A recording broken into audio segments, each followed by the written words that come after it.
agora o Mais está aqui com um convidado muito especial, o pastor Finley, que veio aqui falar pra gente do colégio. Então, Pastor, tell us a little about Maranatha Volunteers International. Maranatha is an organization of lay people that works in close cooperation with the General Conference to build churches around the world. We have a real shortage of churches. Right now we need about 100,000 churches. Maranatha also builds schools. We need about 60,000 schools. So Maranatha organizes and finances lay people to go out and participate in these mission projects. It's a blessed project. It is. We at the General Conference deeply appreciate Maranatha. In fact, Elder Ted Wilson, our General Conference president, and I as his assistant have both been on trips and we've been building churches together. Yes. Why have you chosen the field of evangelism? You know, when God calls you to something, He places that great burden in your heart. So I would put it this way. I did not choose to be an evangelist. God chose me to be an evangelist, and I responded to God's call. How long have you been working at this ministry? For 46 years. And so I've had the beautiful privilege of traveling to country after country in the world and preaching. And it's, you know, as I look back on it, I have been so blessed. God has just richly blessed my life, and I'm just so thankful for that. How do you evaluate the Adventist mission around the world? The Adventist Church is growing rapidly around the world. There are some places that are challenging for mission, but just for example, in 1863, when Adventists took their name, we had one Seventh-day Adventist for every 363,000 people in the world. Today, there's one Adventist for every 418 people in the world. It took 107 years for our first million members. 107 years, 1 million members. Now, we baptize 1 million people a year. So we face challenges, certainly, but the church is rapidly growing, 17 million people around the world and growing every day. Which country is the greatest challenge to the Adventist missionaries? There are many. I would say here are some general groups for big challenges. The Middle East is a big challenge. All of the Muslim countries provide an enormous challenge for Adventists. Saudi Arabia, that whole Arabic peninsula is a challenge. India and China are big challenges. In China we have about 400,000 members, but when you consider the fact that China has 1,200,000,000 300,000,000 people, that's enormous. In India we have over 1 million members, but you have over 1 billion people. So India, China, the Middle East, big challenges. And I think the secular West is a challenge. I think when you look at Europe, Australia, the developed countries, the secularism, that's a big challenge that we face as well. Now, I want to know what will be the first thing that you will say to God when you see Him.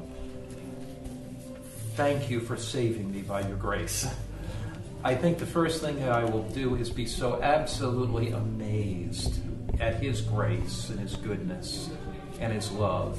You know, in my heart, I think I'll sing with the angels, "Worthy, worthy, worthy is the Lamb that was slain to receive riches and glory and honor and power." How many stars do you think you will have in your crown? Each one that Jesus gives me. Your favorite verse? My favorite verse? Usually the one I'm reading. But when I write in people's Bibles, usually I write John 10, verse 10. The thief cometh not but for to kill or to steal or destroy, but Jesus said, I've come that they might have life and have it more abundantly.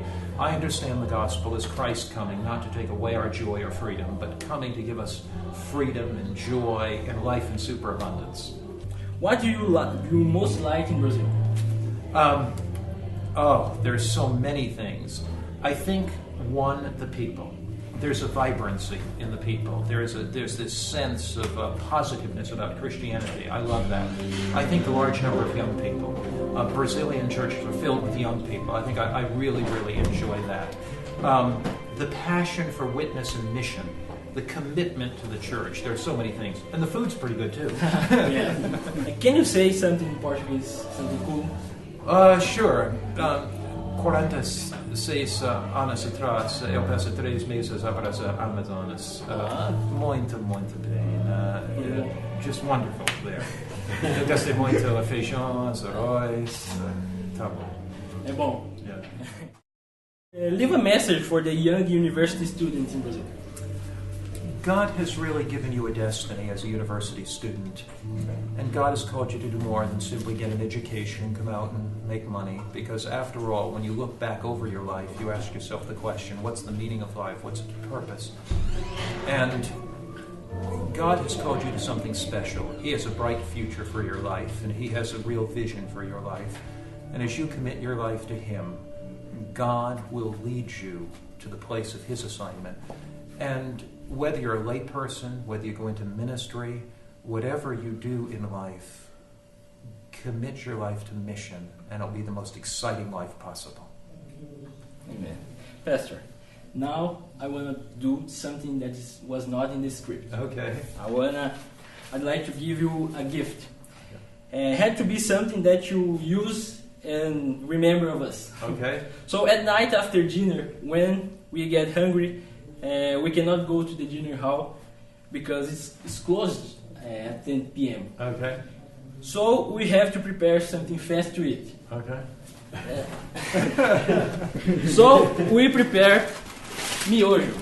Okay. We prepare miojo. Just put in the hot water for 3 minutes. Okay. Very good. You can eat and remember of us. Okay. When you get hungry, you know. I'll remember the college students who are living on these. Well, you know, I was a college student many years ago, and I remember ramen noodles. They were my most famous. Now, I will tell you something special. If you eat these before an exam, you always get an A. I must go preach. Good. Okay, I must go now to preach. Thank you, Okay, Pastor. thank you. God bless you. Esse foi o A Mais com o pastor Mark Finley. Até a próxima.